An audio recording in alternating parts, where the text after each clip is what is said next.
शिव महापुराण भाग 6। माता सती महादेव को इसी प्रकार देखती रहती हैं और महादेव उस सभा से अंतर ध्यान हो जाते हैं। महादेव का वह स्वरूप माता सती के नेत्रों में बस जाता है। तभी प्रजापति दक्ष क्रोधित होकर ऋषि दधीचि से कहते हैं, यह तुमने क्या किया? मैंने अपनी पुत्री को जिससे इतने वर्ष तक दूर रखा, तुमने आज उसी से मेरी पुत्री का साक्षात्कार करा दिया। कृपया करके तुम यहाँ से जा सकते हो। तब ऋषि दधीचि प्रजापति दक्ष से कहते हैं, यह तो महादेव की लीला है। यह लीला महादेव ने रचा है और महादेव की लीला को कोई कैसे टाल सकता है? तब प्रजापति दक्ष क्रोधित अवस्था में ऋषि दधीचि से यह कहते हैं, उस धूर्त कपाली को मैं जानता हूँ। वह धूर्त कपाली ऐसे ही कर सकता है। कृपया करके आप मेरे राज्य से चले जाइए। तब ऋषि दधीचि वहाँ से चले जाते हैं और माता सती महादेव में मोहित हो जाती हैं। हर पल हर क्षण सिर्फ और सिर्फ महादेव के बारे में ही सोचती रहती हैं और इस बात का भय प्रजापति दक्ष को सदैव रहता है कि उन्होंने महादेव को देख लिया है। प्रजापति दक्ष बहुत प्रयास करते हैं माता को महादेव से दूर रखने के लिए, पर नियति का खेल कोई नहीं रोक सकता। प्रजापति दक्ष माता सती का महल से बाहर जाना रोक देते हैं, पर माता सती हर पल हर क्षण सिर्फ और सिर्फ महादेव के बारे में ही सोचती है। वह मनी मन महादेव को अपना सर्वस्व मान लेती हैं। वह किसी को बिना बताए महादेव को खोजने निकल जाती हैं। महादेव के बारे में जानने, उनको समझने के लिए वह महल से छुप के निकल जाती हैं और ऋषि दधीचि के पास जाती हैं।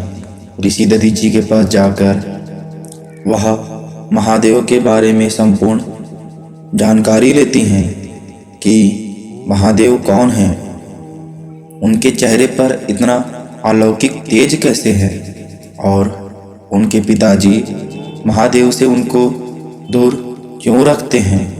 तब ऋषि दधीचि माता सती को महादेव के बारे में संपूर्ण कथा बताते हैं कि यह सृष्टि कैसे बनी और ब्रह्मा विष्णु महेश का इस सृष्टि में क्या योगदान है। सबसे पहले इस सृष्टि में कौन आया और किसको किसने कार्यभार सौंपा। यह सब माता सती जानकर भाव विभोर हो जाती हैं और अपने जीवन की इतनी बड़ी सच्चाई को वह अभी जानी है, इस बात का उन्हें बहुत खेद होता है और वह महादेव के पास और खींची चली जाती हैं। उनके मन में महादेव के लिए और सम्मान बढ़ जाता है। राज्य में प्रजापति दक्ष बसंत ऋतु का प्रयोजन करते हैं।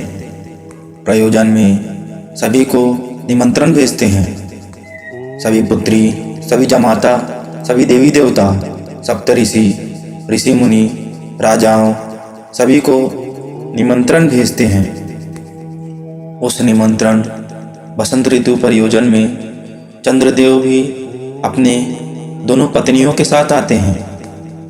माता प्रसूति और माता सती बहुत खुश होते हैं कि उनकी बहनें उनके घर पुनः पधारे हैं। माता सती हंसी खुशी दिन व्यतीत करती हैं अपनी बहनों के साथ, पर उनके दिल में एक बात हमेशा खाई जाती है। वह उत्तर दिशा कैलाश पर्वत की ओर हमेशा देखती हैं और महादेव को अपने हृदय में मन ही मन सोचती रहती हैं। तभी प्रजापति दक्ष को यह पता चलता है कि उनके जमाता चंद्रदेव उनकी दोनों पुत्री में से एक ही पुत्री से प्रेम करते हैं एक ही पुत्री को प्रीति देते हैं, दूसरी पुत्री की तरफ देखते ही नहीं हैं। तब प्रजापति दक्ष क्रोधित हो जाते हैं और सभा बैठाते हैं। सभा में चंद्रदेव और अपनी दोनों पुत्रियों को बुलाते हैं। सप्तऋषि, मंत्रीगण सभी को बुलाते हैं और चंद्रदेव से पूछते हैं, क्या यह बात सच है और तुम किस वजह से मेरी एक ही पुत्री को स्नेह और प्रेम देते हो, दूसरी पुत्री को क्यों नहीं देते? तब चंद्रदेव यह कहते हैं कि मुझे रेवती से ही प्रेम है, उसी को मैं अपना सारा सर्वस्व दूंगा।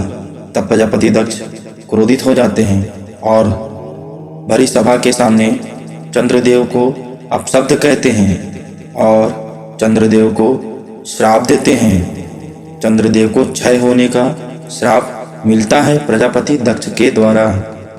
श्राप देकर प्रजापति दक्ष सभा को स्थगित करते हैं।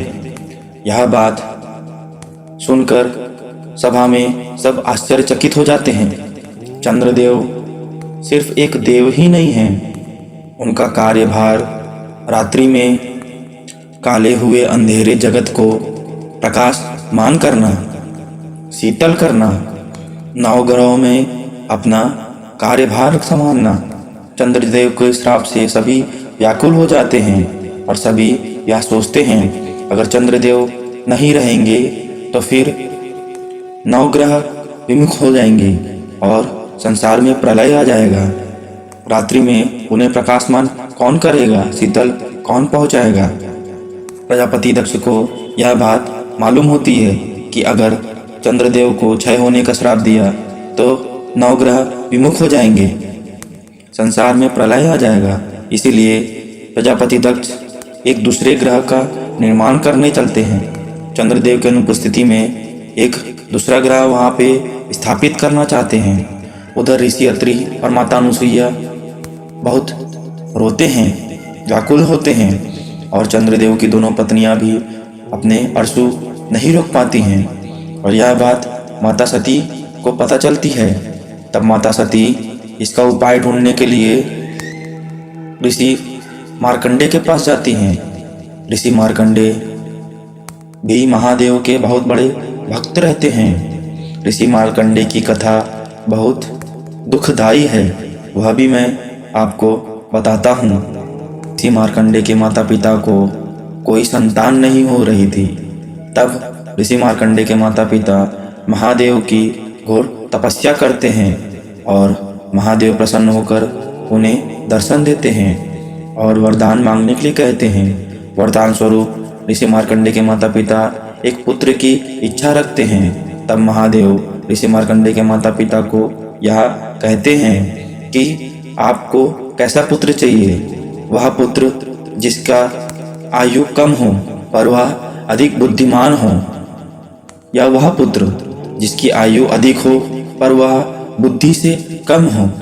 ऋषि मार्कंडे के माता पिता यह सोचते हैं कि वह अल्प बुद्धि वाले पुत्र के साथ क्या करेंगे, इसीलिए वह बुद्धिमान पुत्र की इच्छा प्रकट करते हैं। महादेव तथास्तु बोल के अंतर ध्यान हो जाते हैं और ऋषि मार्कंडे के माता पिता यह सोच में पड़ जाते हैं कि हमने बुद्धिमान पुत्र की इच्छा तो जागृत कर ली पर उसकी आयु कम है। यह सोच सोचकर ऋषि मार्कंडे के माता पिता बहुत व्याकुल हो जाते हैं। समय इसी प्रकार घटित होता है और ऋषि मार्कंडे के माता पिता के यहाँ ऋषि मार्कंडे का जन्म होता है। ऋषि मार्कंडे की आयु 12 वर्ष होती है। वह अधिक बुद्धिमान होने की वजह से अपने 10 वर्ष की आयु में ही सारी शिक्षा ग्रहण कर लेते हैं और उनके गुरुदेव उन्हें आश्रम से उनके माता पिता के पास ला छोड़ते हैं। उनके माता पिता ऋषि मार्कंडे को देखकर आश्चर्य हो जाते हैं। गुरुदेव बताते हैं कि इनकी शिक्षा पूर्ण हो गई है। ऐसे तेजस्वी बुद्धिमान बालक उन्होंने कभी नहीं देखा और उन्हें शिष्य के रूप में पाकर वह बहुत धन्य हुए हैं। तब ऋषि मार्कंडे के माता पिता को उनकी अल्प आयु के बारे में सोच सोचकर वह दुखी दुखी रहते हैं। ऋषि मार्कंडे यह देखकर आश्चर्य हो जाते हैं कि मैं इतनी कम आयु में बुद्धि और वेदों का पाठ करके शिक्षा पूर्ण करके मैं आया और मेरे माता पिता दुखी हैं। वह किस बात से दुखी हैं, वह यह बात सोचते रहते हैं।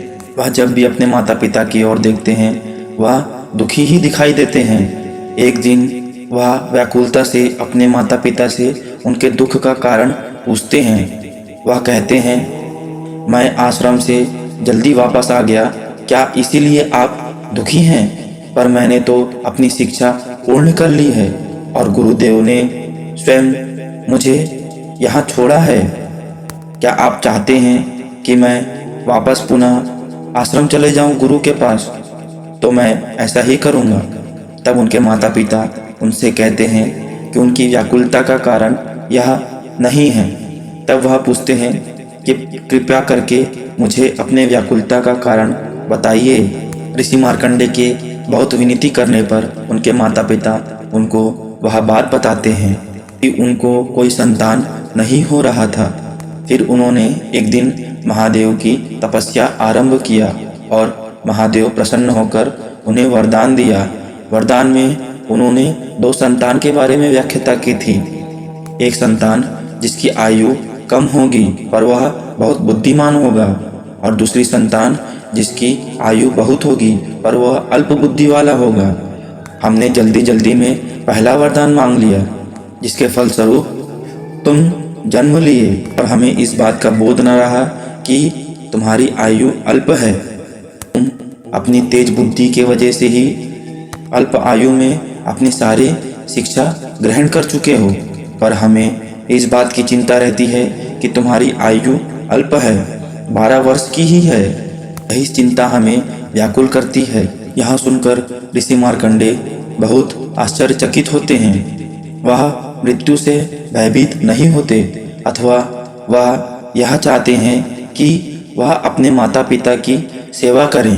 पर यह सुनकर कि उनकी आयु उनके पास बहुत कम बची हुई है, यह सुनकर वो व्याकुल हो जाते हैं और अपने माता पिता की तरह महादेव की तपस्या में लग जाते हैं। अपने बचे 2 साल वह महादेव की घोर तपस्या करते हैं, और महादेव की तपस्या करते करते वह एक स्तुति, एक मंत्र का उच्चारण करते हैं। ओम त्र्यंबकम यजामहे सुगंधिम पुष्टिवर्धनम उर्वारुकमेव बंधनात् मृत्योर्मोक्षीयमामृतात्। वह महादेव की तपस्या में यही मंत्र का उच्चारण करते हैं। देखते ही देखते 2 वर्ष पूर्ण हो जाते हैं और यमराज उन्हें लेने आते हैं। वह यमराज को देखकर भयभीत हो जाते हैं और यमराज से विनती करते हैं, मुझे कुछ जीवन का समय और दे दीजिए, मैं अपने माता पिता का सेवा करना चाहता हूँ। मैं अपने माता पिता का सेवा कर लूँ तब आप मुझे आके ले जाइएगा और मैं हंसी हंसी आपके साथ चले जाऊँगा। पर यमराज उनसे कहते हैं कि उनकी आयु समाप्त हो चुकी है और उनका कार्य है कि जिनकी आयु समाप्त हो गई उन्हें उनके साथ जाना पड़ेगा। यह सुनकर ऋषि मार्कंडे शिवलिंग को कस के पकड़ लेते हैं और यमराज फिर अपना फांस उनके तरफ फेंकते हैं। फिर महादेव वहां आकर उनका फांस अपने हाथों में पकड़ लेते हैं। महादेव को देखकर यमराज आश्चर्यचकित हो जाते हैं। तब महादेव यमराज से कहते हैं कि मैं इस बालक की तपस्या से प्रसन्न हुआ हूँ और मैं इसे दीर्घ आयु का वरदान देता हूँ। तब यमराज महादेव से कहते हैं, हे प्रभु, आपने ही मुझे यह कार्य सौंपा है कि जिसकी आयु समाप्त हो जाए उसे मैं अपने साथ यमलोक ले चलूं, उसके पाप और पुण्य के स्थान पर, और आप मेरी इस प्रक्रिया में बाधा कर रहे हैं। तब महादेव यमराज से कहते हैं कि तुम्हें मैंने ही बनाया है और तुम्हारे पिता को भी मैंने बनाया है, तुम्हारे पिता माँ को भी मैंने बनाया है, इस सृष्टि इस जगत को मैंने बनाया है, और जिसकी महाकाल रक्षा करते हैं तो उसका काल भी कुछ नहीं बिगाड़ सकता। आप कृपया करके यहाँ से चले जाइए। यह बात सुनकर यमराज वहाँ से चले जाते हैं और महादेव ऋषि मार्कंडे से कहते हैं कि मैं तुम्हारी तपस्या से प्रसन्न हुआ हूँ और तुम्हारी सोच, तुम्हारे माता पिता की सेवा करने की सोच से मैं अति प्रिय हुआ हूँ, अतः मैं तुम्हें दीर्घ आयु चिरंजीवी का वरदान देता हूँ। तुम जब तक चाहो अपनी माता पिता की सेवा करो। और तुमने मेरी तपस्या में जो स्तुति कहे थे, वह मंत्र भविष्य में महामृत्युंजय मंत्र के नाम से जाना जाएगा। और जो कोई भी मेरा भक्त इस मंत्र का उच्चारण करेगा, वह काल पर विजयी पाएगा। ऐसा कहकर महादेव अंतर्ध्यान हो जाते हैं। यह थी ऋषि मार्कंडेय की कथा। नारद जी यह बात माता सती को कहकर उन्हें ऋषि मार्कंडेय के पास भेजते हैं। वो कहकर उन्हें ऋषि मार्कंडेय के पास भेजते हैं। वो कहकर उन्हें ऋषि मार्कंडेय के पास भेजते हैं। वो कहकर उन्हें ऋषि मार्कंडेय के पास भेजते हैं। वो कहकर उन्हें ऋषि मार्कंडेय के पास भेजते हैं। वो कहकर उन्हें ऋषि मार्कंडेय के पास भेजते हैं। वो कहकर